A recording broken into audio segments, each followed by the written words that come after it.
before anyone will be able to acknowledge inner beauty, the outer beauty is the point of attraction.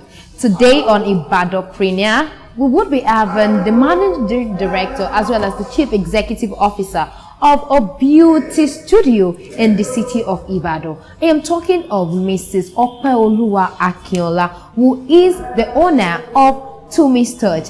Let's go meet her. Knock, knock, knock. Good afternoon, madam. You're welcome. Thank you very much. How are you today? I'm fine. I hope you're so good. I'm fine. How is the weather? Fine. Okay, so right now we are with Tumi. Please, let's sit. How's been your day? Fine. You look so good. Thank you.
Beauty perceives light on the eyes of the beholder. Very, very true. Beauty lies in the eyes of the beholder. And that is why before anyone could assess another person's inner beauty, the outer beauty is the point of attraction. Today, I am with one of the bigwigs when it comes to makeup artistry in the city of Ibadan. ThePreneur is the program, and my name is Fatima Onyele. I have with me the managing director and the chief executive officer of Tumi's Touch here in Ibadan. Good afternoon, Tumi. Good afternoon. How are you doing today? I am fine. Very, very fine. Like very, very I fine. am very fine. I like it. You look so nice. Thank you. And you look so, so good. You look good too. Thank you. Thank you. That's the work of a makeup artist. Okay, so Tumi, tell us about you. Who is Tumi? My name is Akinola. I finished from Big City University in Ibadan. I studied business administration, and I hail from Ekiti State. I'm based there in Ibadan. Akinola Oreoluwa. Yes. So tell me, what brought about Tumi's Touch? Because I can't pin any Tumi in the Akinola Oreoluwa. Okay.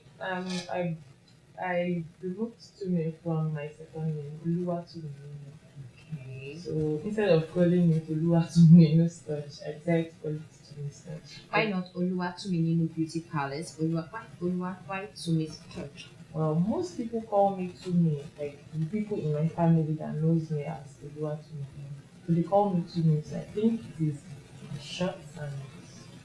So when did Tumi's Touch start? How did it start? Well, it started 3.5 years ago here in Ibadan. Maybe I finished school. I wanted to do something because I hadn't go for service back then. So I wanted to go for fashion designing, and I loved makeup at the same time. So I spoke to a sister friend that does makeup, and I was like, I don't know what to learn first. Is it fashion designing or makeup? And she was like, oh, come and learn from me. I will teach you, don't worry. Come and learn makeup first. And it's lucrative. You will like it. In fact, you are doing makeup on yourself already without learning. And you are good at it. I'm very sure you get it on time. And that's how she encouraged me, and I went into makeup I went into artistry. makeup, and in fact, I don't feel like learning fashion design again. Okay, so what's your parents' reaction when you took up makeup artistry? Well, my mom was happy that I decided to learn a craft because she's a kind of person that believes in women being hardworking. So she doesn't want us to just be walking around and be waiting. You know, Nigeria now, there's no job out there.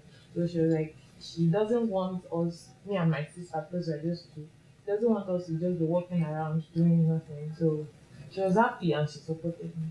She supported you. Yeah. So what is your motivation? Well,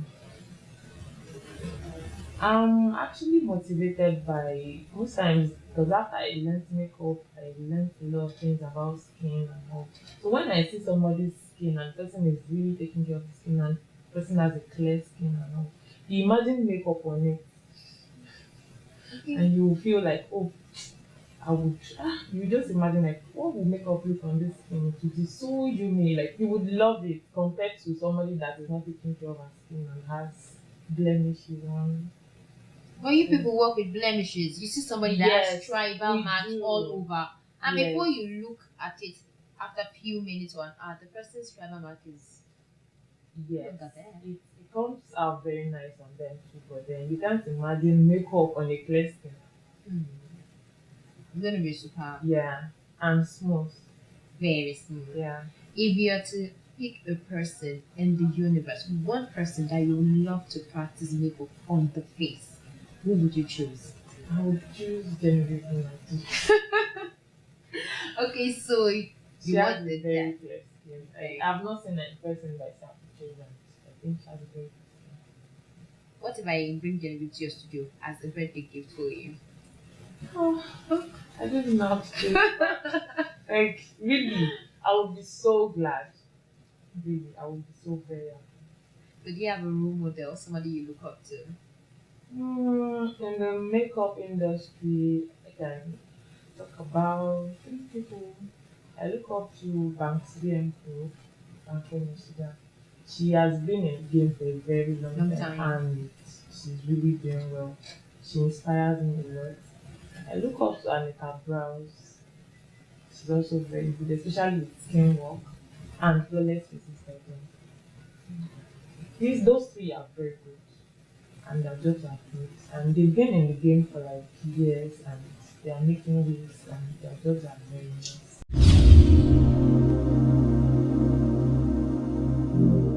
Guess what? There is a school of thought that says makeup artists do not make up. And to me, I think that is right with you. Let's just take a look at somebody who beautifies us. Take a look at somebody. Can you see to Miss face? So to me, tell me, is it true that you makeup artists do not like to do makeup except on occasions? Well, it's not like we don't like to do makeup, but then not all makeup artists don't wear makeup on a regular basis. Like when I started training, I used to wear makeup like almost every day, like to practice on my face and all. But now that you're a pro, I'm still doing it. okay. Okay, but now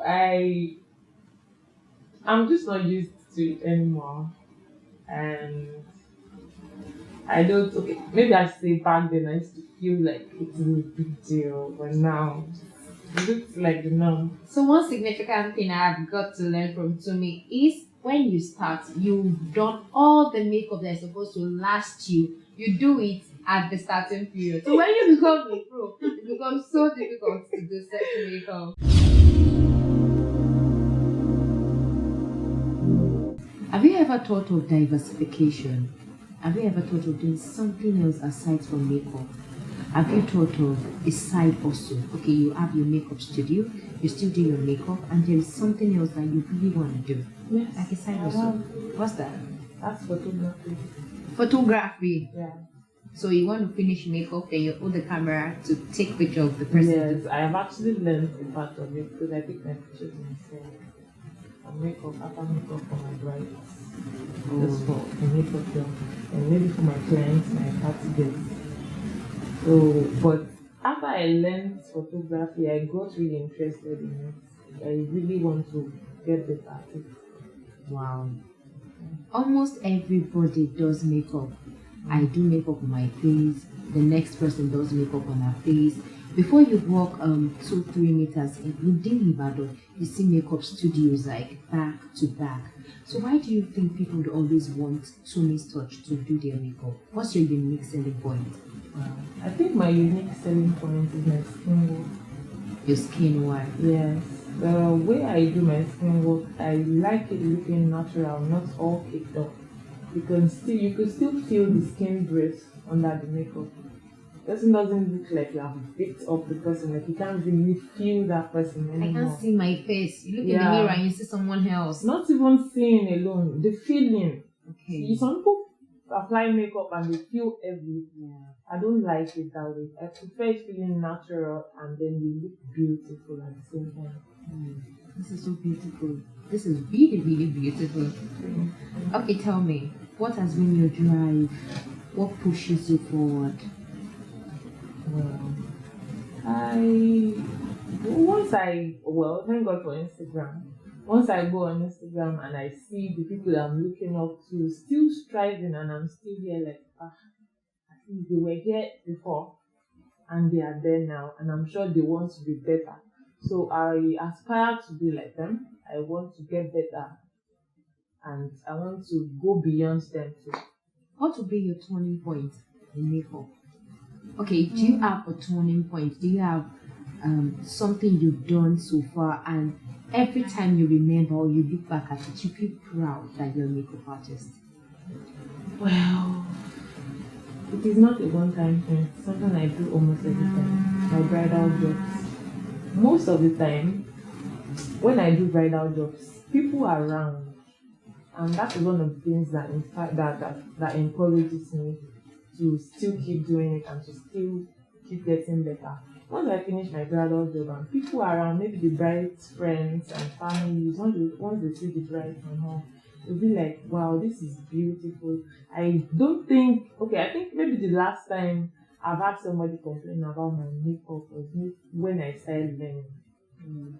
But since I decided to go deep into it and put my whole heart to it, most times when I walk, people are always like, no, your job is beautiful. I love it. Can I have your number? Do you understand all those kind of things?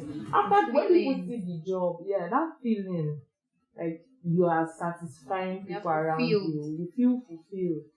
So that is just it. Has that been a bed of roses? Generally, no, not in the business now, not in business, life at general. How has life been? How has it treated you? All I would just say is all glory to God. Life has not been a bed of roses. I was not born with a silver spoon. What type of spoon? I would call it a plastic spoon. A fake plastic spoon. Okay, what's the difference between the fake one and the original? Well, the original one, if you bend it, it might still bend and it's still straight in back. Okay. The fake one, if you bend it, it will break. That is a wooden spoon. It is not wooden. You can never bend a wooden spoon. It is stiff. Okay. So you know with the silver spoon. So let's come to business. What are the challenges in this business for you? For me, I would just talk about one, which I think is capital. In all businesses, most times, it's capital. Because if you are going to advertise, you want people far away to see your job so that you can attract more audience. You need money to push it. And for products, to buying good products are not cheap. Especially if you want to attract rich and all these classic influential customers. They wouldn't want you to just come and apply just anyhow kind of product on their faces. They want you to get good ones and they want to see good results.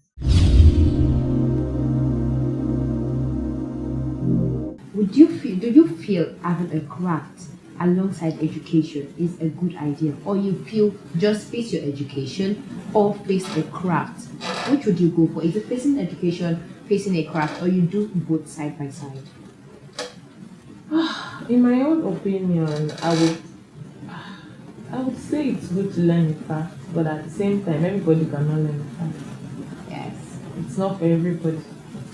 Because if you learn the craft and you're not getting the title, you feel it is not your thing, it is better for you to drop it. Some people are not meant for all these skillful jobs, are just meant for all these Office job. Yeah, do you understand? So that is it.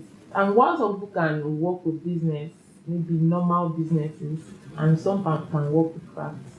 So it's not everybody that can work with crafts. So if you feel you have the passion for a kind of craft, feel free to go into it, and I'm sure if your passion, if you don't allow your passion to sway, they don't get tired to get it at it. How many people have you trained in the course of 3.5 years that you started? Well, I just started training last year, because it was last year that we finished. And in the course of last year to this time, I think I've trained about 15 to 20 students. Last year to this moment, 15 to 20 students Yes. certified. Yes. Wow, that's brilliant. So to take to do bridal makeup, like all the paparazzi, all the glamour, the glitz, the shine and everything, how long would that take? It should, okay, highest 2 hours, because you need to take your time with the bride, especially if you have not met the bride before. Because you cannot just meet somebody and just start doing something on the person's face. You need to study the face shape, the kind of skin the person has. Because people have different skin types. Oh yeah. People have different face shapes. So, or if that person does makeup on a regular, you need to, like, as you are working, you need to be thinking at the same time, so that person can look prettier than the normal makeup she always does, and to look beautiful at the same time and not too much makeup at the same time. Now that you've met me, how many hours would it take to make me up for my wedding? My wedding coming in 20, I don't know. Well, now that I've met you, I've actually studied your face. Do you know? I've looked at your brows. In fact, I've imagined trying your brows in my head. Can you imagine? So it could take me like 1.5 hours. That's not long. That's not too long a time.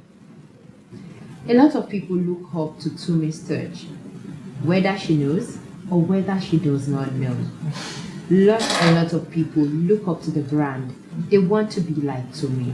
So Tumi, tell them, what do you have for them? Well, just be, once you are passionate about the makeup, be consistent. Keep practicing. If your job is not as good as you want it now, if you keep practicing and you are consistent and you try new things too, you get better. Very better. Yes. Now let's play a game. Tumi, you're a makeup artist. Yes. I'll give you a word to spell. Just one word to spell. Are you ready? I am. No way. Are you ready? I think I am. Let's spell with her. Tumi is spelling mascara. Mascara. MASCARA. Is she right? Yes, she's right. That's a very nice one, Tumi. Ladies and gentlemen, I hope you enjoyed this episode and session with the Managing Director and Chief Executive Officer of Tumi's Touch. For your wedding, your birthday, and every other event, Tumi's Touch is here waiting for you until I come your way next time. Have a beautiful self. Bye.